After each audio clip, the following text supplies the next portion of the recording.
Hi! இந்த வீடியோவில் இந்த மரவள்ளி கிழங்கு ஸ்நாக்ஸ் எப்படி பண்ணலான்னு பார்க்கலாம். இது ஆக்சுவலி ரொம்ப ரொம்ப ஹெல்த்துக்கு நல்லது. ஸோ இது எங்கள் வீட்டில் எப்போவுமே இந்த மாதிரி தான் நாங்கள் செஞ்சு சாப்பிடுவோம். இதில் சிப்ஸும் செய்யலாம், இந்த மாதிரி அவிச்சும் நம்ம சாப்பிட்லாம்.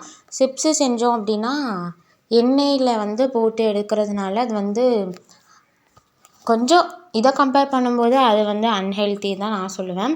ஸோ இதை எப்படி பண்ணலான்னு பார்த்துடலாம். இது பார்த்திங்கன்னா ரொம்ப டேஸ்ட்டாக இருக்கும். ஒரு வாட்டி சாப்பிட்டீங்க அப்படின்னா திரும்ப திரும்ப வாங்குறப்பெல்லாம் இப்படி தான் செஞ்சு சாப்பிடுவீங்க. ஸோ ஃபஸ்ட்டு மரவள்ளி கிழங்கு எடுத்து நம்ம கட் பண்ண ஆரம்பிச்சிடலாம். இந்த தோலை உரிக்கிற ப்ராசஸ் எனக்கு ரொம்ப ரொம்ப பிடிக்கும். ஸோ அது அப்படியே சாஃப்டாக இருக்குமா, வெட்ட வெட்ட நல்லாயிருக்கும். உங்களுக்கு எந்த மாதிரி ஷேப் வேணுமோ அந்த மாதிரி ஷேப்பில் நீங்கள் வெட்டி எடுத்துக்கோங்க. ஸோ நான் இன்றைக்கி ரவுண்டாக எடுத்துருக்கேன். ஸோ இப்படி எடுத்திங்கன்னா வேக கொஞ்சம் டைம் ஆகும். ஏன்னா சென்டரில் வேகணும்ல, அது கொஞ்சம் டைம் ஆகும். ஸோ நீங்கள் உங்களுக்கு பிடிச்ச மாதிரி எந்த ஷேப்லனாலும் வெட்டிக்கோங்க. ஸோ இப்படி வெட்டினாலும் பிரச்சனை இல்லை, எப்படி வெட்டினாலும் பிரச்சனை இல்லை. ஸோ இதை வெட்டி முடிச்சுட்டு நம்ம நல்லா வாஷ் பண்ணணும். வாஷ் பண்ணிவிட்டு இது நம்ம ஆவியே போடணும். அவ்வளோதான், நம்ம வேலை முடிஞ்சுது. ஸோ இந்த ரெசிபி ரொம்ப ரொம்ப ஈஸி. நீங்கள் மரவள்ளி கிழங்கு வாங்கி நீங்கள் ட்ரை பண்ணி பாருங்கள். ரொம்பவே நல்லாயிருக்கும். ஸோ வீட்டில் எதுவுமே இல்லை சாப்பிட ஸ்நாக்ஸ் அப்படின்னா உடனே நீங்கள் இதை பண்ணிடலாம். ரொம்பவே நல்லாயிருக்கும், டேஸ்ட்டாக இருக்கும். ஸோ எங்கள் வீட்டில் எந்த ஸ்நாக்ஸும் இல்லை அப்படின்னா நாங்கள் இதை தான் பண்ணுவோம். ஸோ மரவள்ளி கிழங்கு ரொம்பலாம் ரேட்டு கிடையாது, ரொம்ப கம்மியான ரேட்டு தான். ஸோ அதனால் நீங்கள் வாங்கி செஞ்சு சாப்பிட்லாம். ஸோ நாங்கள் மார்க்கெட் போனாலே நாங்கள் இந்த மரவள்ளி கிழங்கு வாங்கிடுவோம். ஸோ அப்புறம் தான் தெரியும் எனக்கு இந்த கிழங்குல சிப்ஸ்லாம் போடலாம் அப்படின்னு தெரியும். ஸோ நான் ஒரு நாள் சிப்ஸு போடுறதையும் ட்ரை பண்ணி பார்த்தேன். நல்லா தான் வந்துருந்துச்சு. பட் அதை சீவி இது பண்ணுறதுக்கு தான் கொஞ்சம் டைம் ஆச்சு.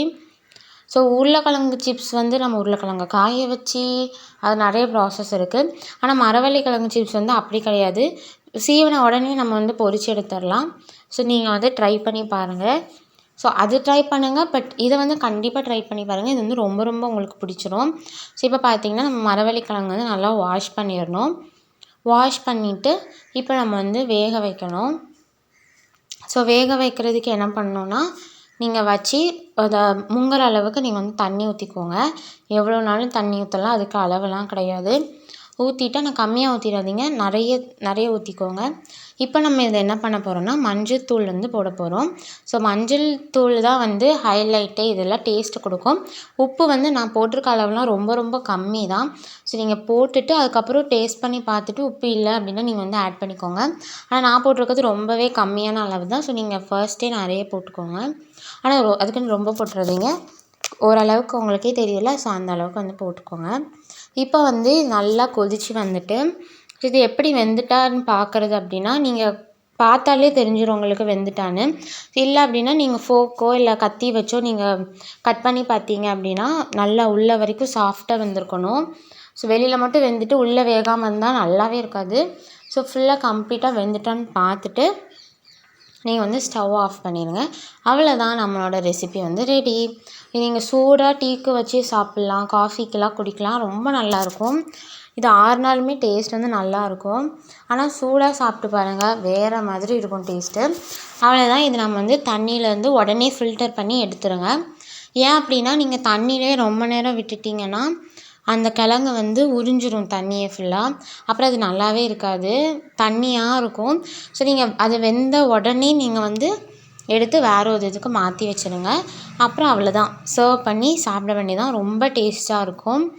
மஞ்சத்தூள் உங்களுக்கு பிடிச்சிருக்கு அப்படின்னா போடுங்க. ஆனால் நிறைய பேர் மஞ்சத்தூள் போட மாட்டாங்க. மஞ்சத்தூள் போட்டிங்கன்னா நல்லா கலர்ஃபுல்லாக அழகாக இருக்கும். நாங்கள் எப்போவுமே மஞ்சத்தூள் போட்டு தான் இதை செய்வோம். ஸோ இதில் நிறைய டிஷ் இருக்குது. மரவள்ளி கிழங்குல நிறைய சத்து இருக்குது. ஸோ நீங்கள் ட்ரை பண்ணி பாருங்கள். ஸோ இது ரொம்ப டேஸ்டியாக இருக்கும். இதுக்கு நாங்கள் பிளாக் காஃபி போட்டு பிளாக் காஃபி குடிச்சிட்டே நாங்கள் இதை சாப்பிடுவோம். ஆனால் இந்த மரவள்ளி கிழங்கு பார்த்திங்கன்னா மாவு மாதிரி இல்லாமல் ஒரு மாதிரி நாராக இருந்துச்சு. ஸோ அதனால் இது கொஞ்சம் டேஸ்ட்டு கம்மியாக தான் இருந்துச்சு. ஸோ நீங்கள் வாங்கியில் அதை நம்ம பார்த்து வாங்க முடியாது, அது எப்படி வாங்கணும்னு. ஸோ மாவாக இருக்கிற கிழங்கா இருந்துச்சுன்னா இந்த மாதிரி அவிச்சோம் அப்படின்னா செம்ம டேஸ்ட்டாக இருக்கும். ரொம்ப நல்லாயிருக்கும். இது வந்து நார் மாதிரி இருக்கிறதுனால அவுட்டர் லேயர் மட்டும் ஒரு மாதிரி ஸோ உள்ளே மட்டும் மாவு மாதிரி இருக்கிறதுனால வந்து அவ்வளோவா நான் பிடிக்கல. பட் நல்லா தான் இருக்கும், டேஸ்ட்டாக இருக்கும் கிழங்கு நல்லா இருந்துச்சுன்னா. ஸோ வீடியோ பிடிச்சிருக்கு அப்படின்னா இந்த வீடியோக்கு ஒரு லைக் பண்ணிவிட்டு நம்ம சேனலை சப்ஸ்கிரைப் பண்ணிவிட்டு பாருங்கள். ஸோ அடுத்த அப்கமிங் வீடியோஸில் உங்களை பார்க்குறேன். அன்டில் தென் டேக் கேர், பாய்.